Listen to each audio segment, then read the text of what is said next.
Hello everyone, welcome to अभ्यास series day 4। And आज हम बात करेंगे कॉम्प्रीहेंशंस कैसे सॉल्व करें सीडीएस या एनडीए के एग्ज़ाम में। तो बहुत स्टूडेंट्स को ये डाउट रहता है कि कॉम्प्रीहेंशंस अगर ज़्यादा आ जाते हैं, कई बार जैसे हमें देखने को मिला है कि 2 कॉम्प्रीहेंशंस आए हैं, कई बार number of passages have been 4 और 5. So sometimes it becomes very tedious for a student to read all the paragraphs then answer the questions. अच्छा, एक advantage जो डिफेंस एग्जाम्स में आपके पास ये है कि पैसेजेस का length if it's short, the questions, number of questions are also very less, और वो इजी भी बहुत है, मतलब वन लाइनर्स हैं ज़्यादा से ज़्यादा, तो इजीली आप फिगर आउट कर सकते हो कि इसका आंसर जो है या सोल्यूशन जो है वो क्या होगा। ठीक है, इस वीडियो में, इस सेशन में I have 2 passages for you. एक कंप्लेंट बच्चों का बहुत ये है कि जो लास्ट अभी जो पेपर हुआ है सीडीएस का, उसके पैसेजेस बहुत डिफिकल्ट थे। ठीक है, डिफिकल्ट क्यों थे? Because they were written in very old English style. वो थोड़ा सा शेक्सपियरियन इंग्लिश जो है वो यूज़ करी हुई है उनमें, जैसे दाओ डॉथ ऐसे वर्ड्स यूज़ करे हैं, और उससे बच्चे जो हैं वो फिगर आउट नहीं कर पाए। लेकिन अगर आप थोड़ा सा स्मार्ट वर्क करते तो आप ये देखते कि हमें पैसेज से मतलब नहीं है उसमें क्या लिखा है, हमें फ़र्क पड़ता है कि क्वेश्चंस कैसे हैं। ठीक है, एंड अगर आप क्वेश्चंस को ढंग से पढ़ते तो आपको ये पता लगता कि वो बहुत ईजिली क्रैक हो रहे थे। ठीक है, if I were to attempt like out of 5 I would say कि 3 to 4 were easily doable, right. And इसी वजह से हम लोग जो है कभी भी, हमें जब हम पेपर पढ़ते हैं, that is why it is important to go through every question, every aspect properly. Otherwise क्या होता है, आप रश में होते हो, आपका एनर्जी भी ड्रेन हो गया होता है। I am talking about from an examination perspective. So you tend to forget a lot of things, right. आप बहुत अपना जो है काम भी लूज कर जाते हो उस टाइम पे। So don't worry, today I have 2 passages for you. Okay, I will solve 2 passages, but हम उसको इतना डिटेल में करेंगे कि आपको easy और difficult दोनों passages solve करने आ जाएंगे। ठीक है, एक हमने 2023 का ही मैंने उठाया है पैराग्राफ, जो कि काफ़ी डिफिकल्ट लगा स्टूडेंट्स को, बिकॉज उसमें figure of speech related questions थे और उसका लैंग्वेज भी बहुत कॉम्प्लेक्स था, राइट। वो कॉम्प्लेक्स नहीं था, वो एक ओल्ड इंग्लिश लैंग्वेज जो है उसका उसने यूज़ किया है। That is why most of the students could not crack it, right. सबसे पहले हम इजी पैराग्राफ की बात करते हैं। अब हमें जब स्टार्ट करना है पैसेज तो करना क्या है? बहुत बच्चों का ये डाउट होता है कि क्या हमें डायरेक्टली क्वेश्चंस पे जंप करना चाहिए, क्या हमें पैसेज को 3 से 4 बार पढ़ना चाहिए। देखो, ये एक बहुत सब्जेक्टिव आंसर है, आप जैसे आपको कंफर्टेबल लगे वो आप कर सकते हैं, बट एक जेनरिक व्यू से अगर मैं आपको बोलूँ, what you should do is at least read the passage once. ठीक है, सीधा क्वेश्चंस पे जंप मत करो, आप पहले एक बार पैसेज को तरीके से पढ़ो, तसल्ली से पढ़ो। इतना लंबा पैराग्राफ है नहीं कि आपको बहुत टाइम लगेगा। And don't attempt this question in the very beginning, you don't want to lose out on your energy. इसको आप एंड में भी करोगे तो चलेगा, बिकॉज ये फैक्ट बेस्ड है, जो उसमें दिया है वही आंसर होगा, है ना। तो इसको एंड में सॉल्व करो, तसल्ली से पढ़ो। अभी हम इस सेशन में ये पैराग्राफ जो है पूरा पढ़ेंगे। ठीक है, तो देखिए, 2 years later in November 1895 he signed his final will. आप मन में मत पढ़ो, थोड़ा ट्राई करो कि आप इसको बोल के पढ़ो। ठीक है, he left the bulk of his fortune amounting to about 175,000 pounds to a trust fund administered by Swedish and Norwegian trustees. The annual interest shall be awarded as prizes to those persons who during the previous years have rendered the greatest services to mankind. Clear है? The interest shall be divided into 5 equal parts, now amounting to about 8,000 pounds each, one of which shall be awarded to the person who has made the most important discovery in the realm of physics, one to the person who has made the most important chemical discovery or improvement, one who has made important physiological or medical discovery, to the person who has produced the most outstanding work of literature, idealistic in character, and one who has done the best work for the brotherhood of nations. Okay, the abolition or reduction of standing armies, as well as the formation or popularization of peace congress. So this is talking about some prize. This comprehension is whole and soul talking about some prize जो distribute हो रहा है, उसका एक amount दिया हुआ है, ये अमाउंट किस किस को कैसे कैसे डिवाइड करा जाता है, किसको किस किस फील्ड में मिलता है। अब हम एक बार एक क्विक ग्लांस देखते हैं कि हमारे क्वेश्चंस कैसे हैं। वो पूछता है the said prize is awarded. देखिए, यहाँ पे लिखा है 2 years लेटर, तो इसका मतलब ये कि कहीं ना कहीं ये प्राइज, इसके अलावा कोई साल मेंशन नहीं है। इसका मतलब हमें समझ आता है कि ये प्राइस कहीं ना कहीं 2 साल में दिया जाता है. सो हमारे पास 2 ईयर्स से रिलेटेड क्या है ऑप्शन, वंस इन 2 ईयर्स. सारा पैराग्राफ समझने की ज़रूरत नहीं है. आप देखिए क्वेश्चन की क्या डिमांड है. A live wire, live wire क्या होता है, ठीक है, इसमें पूछा गया है. तो अगर आपने ईडियम्स अच्छे से करे हैं तो आपको पता होना चाहिए कि लाइव वायर क्या है, somebody who is lively and active. उसी तरीके से आप मुझे कमेंट सेक्शन में बताइए कि गो हे वायर का क्या मतलब होता है. हे वायर जो एक ईडियम है, बड़ा पॉपुलर है. आप मुझे कमेंट सेक्शन में लिख के बताइए कि हे वायर का मीनिंग क्या होता है. अगर आप नहीं बताएंगे तो नेक्स्ट सेशन में फिर मैं आपको डेफिनेटली बताऊंगी कि इसका मीनिंग क्या है. ठीक है जी. अब थर्ड क्वेश्चन कहता है number of prizes in the field of science. ध्यान से देखिए, number of prizes in the field of science. यहाँ पे हमारे पास एक लिस्ट ऑफ प्राइजेस दी हुई है.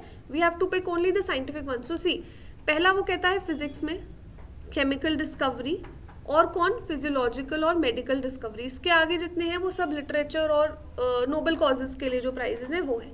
So 1, 2 and 3. We have 3 prizes which are given in the field of science. So answer is 3. Very easy. Total annual prize money amounts to, you have been given the amount, see. So the answer is okay. Now prize is awarded for outstanding work in chemistry, literature or physics or all of the above. Obviously हमारे पास यहाँ इतने सारे options हैं. The list has all of them. So 5 questions जो है वो हमारे solve हो गए. ठीक है.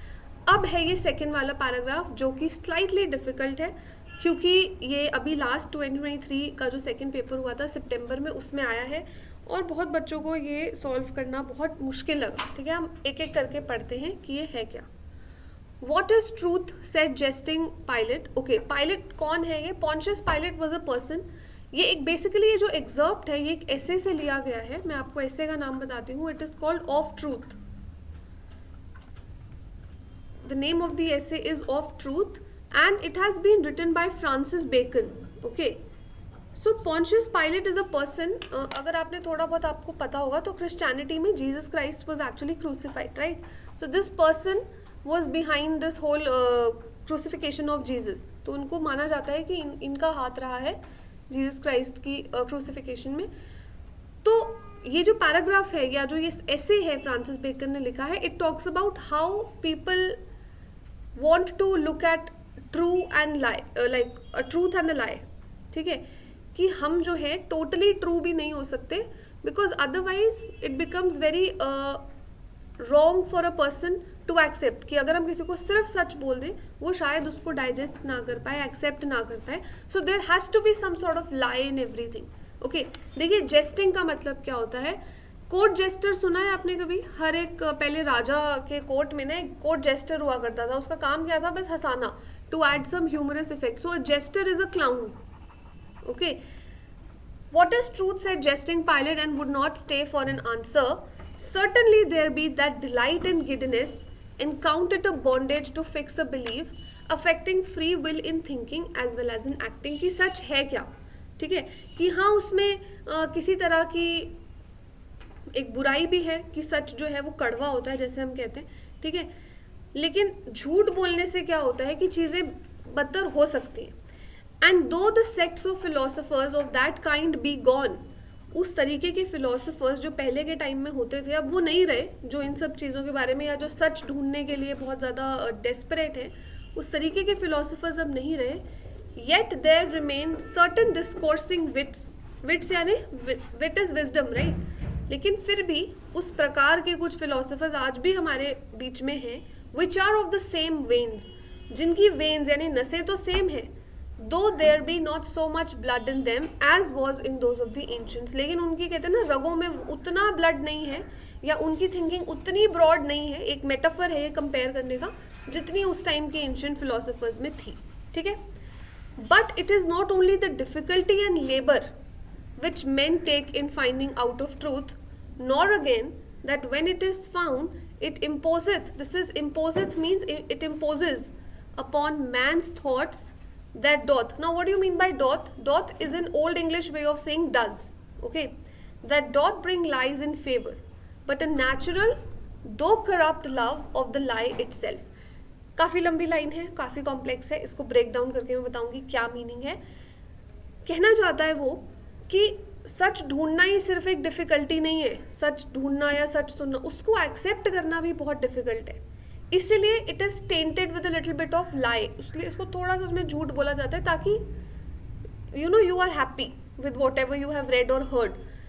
Otherwise you will feel bad if only the truth has been like thrown at you. Okay, one of the later school of the Grecians examineth matter and is at a stand to think what should be in it, that men should love lies, where neither they make for pleasure as with poets, nor for advantage as with the merchants, but for the lie's sake. Her profession में झूठ बोला जाता है, ठीक है, और लोग जो है लेकिन उसे क्यों एक्सेप्ट करते हैं ये उसको समझ नहीं आ रहा है, क्योंकि एक पोइट जब एक कविता लिखता है वो भी उसमें कुछ झूठ बोलता है, एक मर्चेंट या एक बिजनेसमैन जब कोई बिजनेस करता है वो भी उसमें झूठ बोलता है, but still people happily accept it, right? Why do not they protest that it is a truth that is somehow not to be known? But I can not tell, वो नहीं बता सकता इसका answer. This same truth is a naked and open daylight that doth not show the masks and mummeries and triumphs of the world, half so stately and daintily as candle lights. लेकिन एक जो truth है उसको वो इतना naked और open day light की तरह हम उसको, वो इतना सच है कि वो किसी भी चीज़ को, चाहे आप किसी राजा के बारे में आपको उसके बारे में लिख रहे हो या कुछ कर रहे हो, तो अगर आप पूरा सच लिखोगे सो आपको ये समझ आएगा कि हर चीज़ जो है इतनी ब्लैक एंड वाइट नहीं आप डाइजेस्ट कर सकते, right?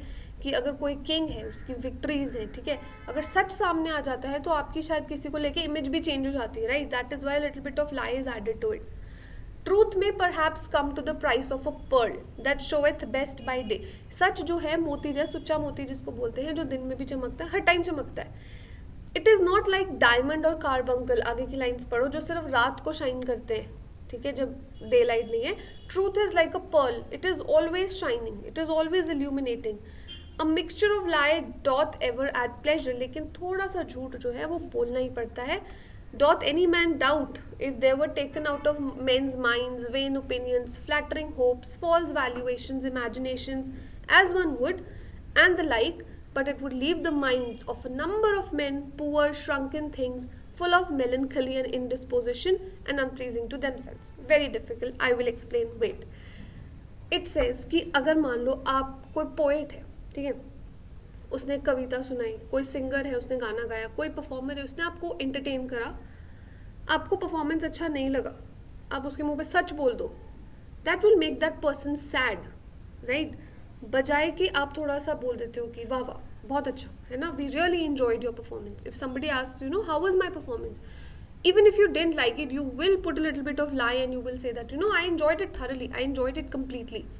So that is why थोड़ा सा lie you have to put, otherwise लोगों को मतलब ये फॉल्स इमेजिनेशन, फ्लैटरिंग, लोगों की जब हम मक्खनबाजी करते हैं तो हमें करना पड़ता है झूठ के साथ. That is how the world works. वरना लोग जो हैं बिल्कुल ही उदास परेशान हो जाएंगे ये सोच के कि we are not good at anything, right? So there has to be some sort of falseness and some sort of lie to it, right? अब ये पैराग्राफ मैंने आपको समझाया तो आपको समझ आया, लेकिन जब पेपर में इतना डिफिकल्ट आता है तो ब्रेन डजंट वर्क, राइट? इसके हम थोड़ा सा वो पढ़ते हैं questions. What is the writers idea of truth? Writer क्या बोलता है ट्रूथ के बारे में? That truth and divinity go hand in hand. Truth और डिवाइनिटी का यहाँ कोई भी लेना देना नहीं है, कोई डिस्कशन ही नहीं है. Truth may be a choice of ancient Grecians. उन्होंने सिर्फ एग्जामिन करा था, उन्होंने सच्चाई क्या है क्या नहीं इसके बारे में उनका कोई से नहीं है. Truth is a compulsion sometimes, okay, may be. Truth can be told and avoided conveniently, yes, that is the entire gist of the passage, कि सच जो है अपने हिसाब से हम बोल लेते हैं. So answer is B. Why do man love lies? अब आप यहाँ देखो, यहाँ पे एक लाइन लिखी है कि मैन लव लाइज, ये देखिए, फॉर द लाइज सेक, झूठ बोलने के लिए बस. तो यहाँ पे देखो, for the sake of lies, the answer is C, direct. Which metaphor is use? Metaphor मैंने आपको बताया था, देखिए अगर आपको फिगर्स ऑफ स्पीच नहीं पता, सिमिली, पर्सोनिफिकेशन, सिंबलिज्म, एलिगरी, ये सब क्या होता है, तो मैंने एक फिगर्स ऑफ स्पीच पे वीडियो बनाई है. अगर आपको वीडियो चाहिए, अगर आप चाहते हो कि मैं आपको कमेंट सेक्शन में या कैसे भी आपको लिंक प्रोवाइड करूं, आप कमेंट में लिखिए FS and I will give you the link of that video, ठीक ठीक है। आप FS लिखिए, आई विल अंडरस्टैंड कि फिगर्स ऑफ स्पीच पे आपको वीडियो चाहिए, I will provide the link, वहाँ से आपको सारे फिगर्स ऑफ स्पीच क्लियर हो जाएंगे, सिमिली, मेटाफर, एलिट्रेशन, एसोनेंस, क्या होता है ये सब, you will get to know everything. तो कौन सा मेटाफर किस चीज़ से कंपेयर कर रहा है वो, डिसेप्शन और sincerity, no, ease versus difficulty, no, beauty versus plain, no, pearls और डायमंड से कंपेयर कर रहा है वो सच और झूठ को, कि सच जो है वो सुच्चा मोती है और झूठ जो है वो हीरे जैसा है, ठीक है। What literary device, वही figure of speech does the author use when he says truth is naked? देखिए naked, कोई भी चीज़ को जब हम human qualities देते हैं, it is humans who get naked or dressed, naked or clothed, okay? इंसान ही हो सकता है ये, कोई भी चीज़ कभी भी naked नहीं हो सकती, naked you understand right, without clothes, so that is personification। जब आप किसी नॉन लिविंग थिंग को, क्वालिटी को, ह्यूमन लाइक क्वालिटीज प्रोवाइड करते हो, जैसे हम बोलेंगे the truth is sleeping today, मतलब सच तो आजकल सो रहा है, तो it's humans who sleep, right. हम सच को नहीं सुला उठा सकते, तो हम जब ह्यूमन लाइक क्वालिटीज देते हैं हम उसको पर्सोनिफिकेशन कहते हैं, ठीक है। What would happen if truths were not mixed with lies, अगर ऐसा ना हो तो there would be no pleasure in the pursuit, अगर हम सच और झूठ को इकट्ठे ना मिलाएं तो हमें उसको ढूंढने में कोई भी मज़ा ना आए, इसलिए अवर आंसर वुड बी ए, ठीक है। तो ये थे हमारे कॉम्प्रिहेंशन। आई होप आपको वीडियो अच्छी लगी हो, like it, share it, comment on it. Next आप किस सेशन पे चाहते हैं वीडियो, ये भी मुझे बताइए। Thank you so much everybody, good luck and keep practising.